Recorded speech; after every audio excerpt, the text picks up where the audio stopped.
It's now time for a review. What's making the headlines in the papers this morning. And of course, Yolanda Roberts is going to lead us in discussion today in our newspapers. Yolanda, what do you have for us today? Thanks, Vimbai. Let's dive right into it this morning. We're looking at This Day, first of all, our sister publication. If we can just pull that up on the screen, we have a few headlines that are quite interesting to look at. At the top, we have to boost local production, create jobs. Tinubu okays immediate 6-month ban on raw shear export. We took a report on that earlier, but let's look at other stories. In the middle there, we have Ribadu will hunt terrorists. We'll find them and we will bring them to justice. Now, Benga and Vimbai, let's break the story down. We've recently had Ansaru terrorists captured. Can we say the security situation is being arrested? Looking at this headline, the rider says Tinubu's government will ensure every community is safe and every citizen can live free. And 128 rescued that were kidnapped have been handed back to their families in Abuja. Well, actually, this leaves a very depressing statistics. In as much as just 2 weeks ago, the federal government recorded a yeoman's job pushing back the terrorists and arresting terrorist leaders. But we saw a reprisal, after which on Monday we woke up to a very disheartening attack. They're talking about the Malum Fashi mosque killing, where people are now afraid to go worship. Now the right to go, to head to your place of worship has been threatened. And when you look at the situation, it's really quite depressing. Just recently, the African Chief of Defense Africa Chief of Defense group met. They're still meeting right now, and the theme is to find the path to restore safety for the African continent. And chief among this concern is the problem of the Sahel. You recall that the Sahel situation got escalated. And talking about Sahel, this is just the link from the Atlantic Ocean to the Red Sea. About 9 countries connect to the Sahel. And now, when you look at this country, Mauritania, Senegal, Nigeria, Niger, Mali, Chad, Burkina Faso, they need a concerted effort. But looking at ECOWAS now, splitting into fragments with Burkina Faso, Niger Republic, and Mali, pulling out of this situation, the situation now brings a tense situation. The concerted effort that would need, that continental partnership that would need to stamp up this violent extremism is like recording a setback. And you recall that the CDS came on a TV show where he highlighted the key elements that from the fall of Sirte, the last stronghold of Libya, where after the Gaddafi regime, there is a market where people could go freely to buy sophisticated weapons. Right. So now that brings us to the issue of the proliferation of light and small weapons. I think we have a commission. Initially, during the time of President Goodluck Jonathan, we have a committee on small and light weapons. But now we have a full-scale commission, which is headed by the former Deputy Inspector General of Police, Johnson Kokumo. So it needs to rise up. We need to have a roadmap on how to break the chain of the proliferation of small and light weapons. So these are the problems. So we see the Nigerian government recording a staccato success, only for us to be seen taking a 5 step forward and 10 step backward. So they need to sustain the momentum. They need to motivate the army, because now another thing is that the legal system. The Chief of Defense Staff, Musa, said that no military man would be inspired to see someone he had faced at the war front handed over to the authorities and now see that person coming back. So we need to keep a close eye on the radicalization, permit me, of the violent terrorists, to see that we see a proper transition, or if we're going to reintegrate them back, we need to keep a close eye on them and not for them to get back and recoup and relaunch a stronger reprisal against the innocent the Nigerian community. So all these are issues the Nigerian government needs to look at. And now, what is the welfare of the Nigerian military? Do you think that with the current welfare of the Nigerian of a Nigerian army, who knows that his life is at risk, how motivated is he to go into this war of national unity to protect the territorial integrity of the nation? So all these questions are begging for answer, for the continent to find a concerted solution to the problem of the Sahel. Because the Sahel is now has been established as an institution for breeding violent extremism in the continent. And there's a need to checkmate this breeding ground. Absolutely, Benga. I'm with you on that. And, you know, they've also recently highlighted that Sudan has also become a hotspot that has caused radicalization, and we're seeing movement of extremist groups coming in from there. But I'm going to try and tie all of the stories on the front page of this day together, because if you look at the front page of this day, there's a report from the IFC that is commending the Tinubu administration's structural reforms and IMF calls for Marshall Plan for power sector. But in that report, they also speak about how insecurity is contributing to the fact that the Nigerian economy is not picking up the way it is supposed to, that various sectors, especially agriculture, manufacturing and so forth, are not able to grow to the extent that they're supposed to because of the issues around insecurity. Now, I think it's also very important for us to commend the work that our forces are doing. You know, the various, for whether it be the Navy, whether it be the Air Force or the military itself, because over the past few weeks, we've seen some significant wins. But Benga, as you have highlighted, there have also been some very tragic incidents that have taken place. And now that highlights something that we often take quite lightly, but I think is a very important factor in this war against insurgency, which is the issue of non-kinetic strategies versus kinetic strategies. So with the Katsina killings that took place last week, what we saw is that there's now a very deep integration of these communities with these insurgents. When we dug deeper and we spoke to people in Katsina, they were telling us that there's even an economy for them. There's a market. They like having these people around because these people pay for their goods and their services in that area for twice, 3 times, 4 times the price, which is where we have to focus on non-kinetic, because kinetic means our full force, the full force of the military. We can't go and raise down all of our people in our communities because these people have now integrated themselves with our innocent civilians.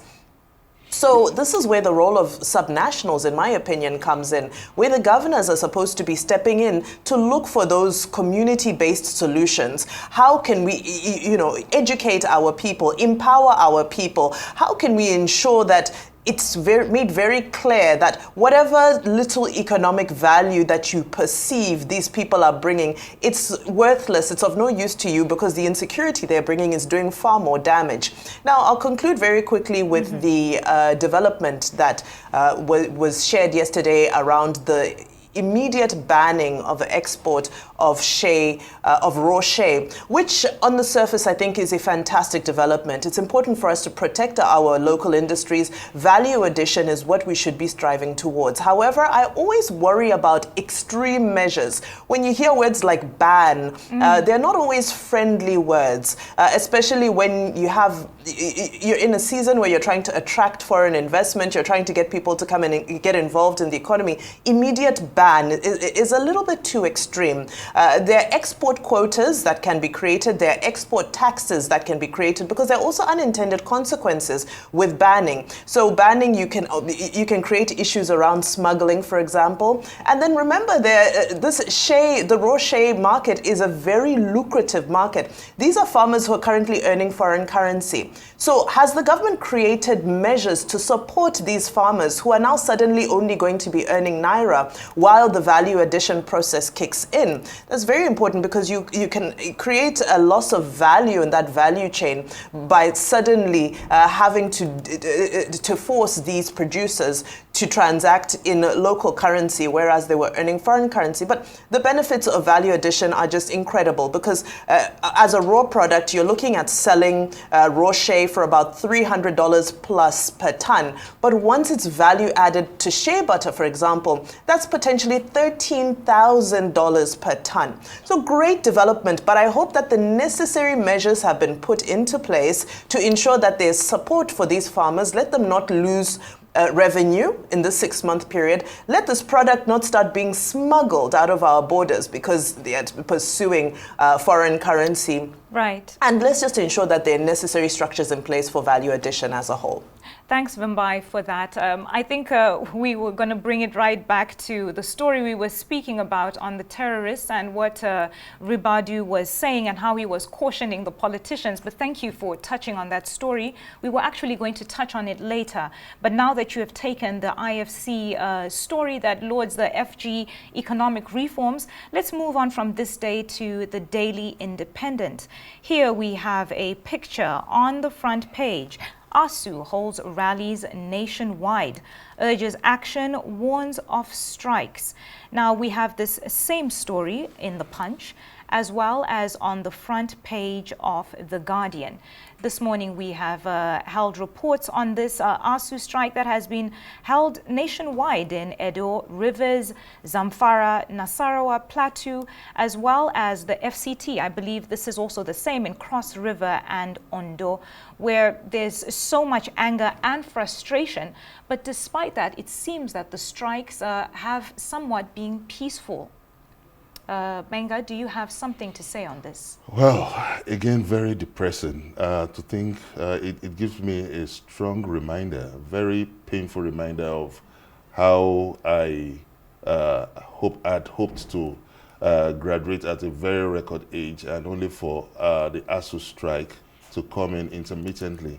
The first was 7 months in 1996, and another 6-month strike that kind of dashed my hope of coming out. But now we're talking of 16 years of broken promises between the federal government and the ASUU. So there is an established mistrust between the federal government and ASUU. And I asked the loud question earlier, who is gambling with the future of the Nigerian children that are meant to hold on the mantle, that I expected to get into the saddle to drive the nation's future? It's a very critical sector, and I'm not sure of the government's sincerity. Everything dates back to 2009, and it's been the same cycle of rhetorics, revitalization of university funds, payment, lack of payment of arrears, lack of promotions, money for research, and the university facility, and also the imposition of UTAS over the IPPS system. So the university community, I think that they've been clear enough. There's been so much clarity about the groans, the pains of this lecturer that have devoted themselves to build a generation of Nigerian children that would lead the future. The baton seems to be straining. It seems that someone, I wonder if there are merchants, because we see private universities thriving, and the public ones, it's as if someone wants to force these public institutions that we benefited from into jeopardy. And now there's so much controversy over the last lifeline for the Nigerian student, the NEL Fund, the Nigerian Education Loan Fund. It has also come under so much controversy. What is the level of access to these loans? So these university lecturers are crying out, and I think the federal government should have a sincere condition. Let us know how, at least, how they can meet these university dons at the middle ground, at least. Let us be sure that these particular conditions, maybe 2 out of 4, had been taken care and laid to rest. But this is a recycle of rhetorics, revitalization fund, payment of salary arrears and all that. For how long? Please, let's save the future of the Nigerian children. Thanks, Benga, for that. Let's move on to the next paper, where we have the leadership. On the leadership, we have a photo story, train derailment at Jere Station on the Kaduna-Abuja route yesterday. This is the same story that we have in The Guardian and as well as The Punch. This is a very sad and just uninspiring story to carry on this front page, as we have these pictures of the train. We don't know yet about the number of casualties, but I think it's still an unfolding story, because the Guardian as well as The Punch doesn't go into full detail with what is going on. This is not the first time that we've had this type of situation with the train, and it leaves one to wonder, how far will we go in our bid to revamp the transportation system that the public very heavily relies on? Just a few weeks ago, we were speaking about how China is trying to invest into Nigeria with a bullet train. But if we cannot manage a lesser type of technology such as this, how then are we going to now be able to, sustain such a technology? Vimbai, what are your thoughts on this? Oh, this is honestly such a heartbreaking incident. Absolutely. And like you said, the casualty numbers are still moving. The last report I saw from NSIB indicated 6 injuries. NEMA has confirmed that all those who were injured are currently receiving treatment. So that's positive. It looks like there was sufficient disaster response, and we continue to follow it. But, there's several issues. This Kaduna-Abuja rail, initially the challenges around it were security challenges. If you remember, that's what it was bedeviled with in the earlier stages. And now to see that we're going to these types of mechanical failures, of course, we're still waiting for the report to understand what really transpired, because they say it was sudden and it was unexpected. But I think some of the conversations that we need to have are possibly around maintenance culture. We see maintenance culture lacking in the upkeep of our roads, in the upkeep of our public institutions, our public buildings. If you go into them now, they're in a deplorable state. Now, without knowing what really transpired, this is me just analyzing the situation just off of the surface of what we saw. Very tragic, and I hope that whatever happened was not something preventable. So we continue to wait to hear from the experts, and as they let us know what really transpired and whatever can be done to avert this type of situation. We're already struggling to create enough infrastructure. Rail infrastructure is at a massive deficit in Nigeria. So to see the little rail that we do have, experiencing these types of challenges is of great concern. Thanks, Vimbai, for that. Now let's take a quick look at what we have in the international headlines. We're just going to take 2 quick stories. First from The Sun, where we have Farage saying we'll deport 600,000 migrants. Now Reform UK has suggested it will be prepared to deport 600,000 migrants over 5 years if it won power at the next election. As well, in The Guardian, we have UN calls for justice over killings in Gaza. Now, a public letter was signed by 209 former EU ambassadors, senior diplomatic staff and ambassadors from EU nation states.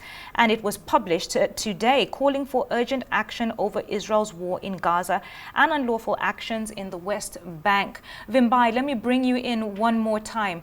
We've been looking at all these reports, especially around the rules that have been governing the war, the different things that have been going on, the journalists that have lost lives, the hospitals that have been targeted, civilian lives, innocent lives. What do you have to say about this now signed letter by 209 former EU ambassadors saying that this has to end?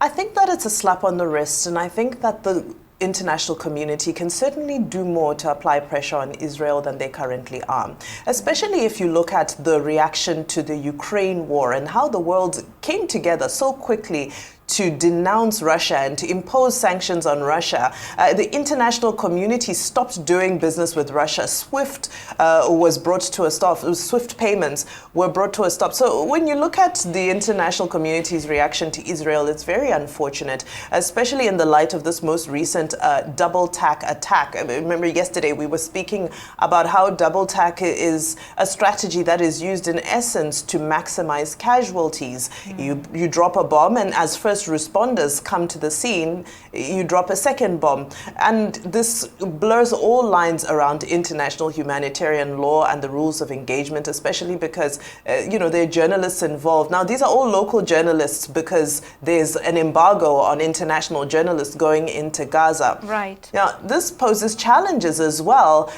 in a similar way to what we discussed earlier with what's happening here in Nigeria, because you now find that Hamas are also recruiting some of these people locally, whether they be journalists or whether they be people in other sectors. So there's this integration. This is the war strategy that Hamas employs to hide themselves behind innocent civilians. And it's just made this war even more gruesome and unfortunate. But Israel at this point does have to exercise restraint and possibly re-strategize and figure out how to bring back those hostages and defeat Hamas, because currently too many innocent lives are being lost. Thank you, Vimbai, and thank you, Benga, for joining me on the newspaper review.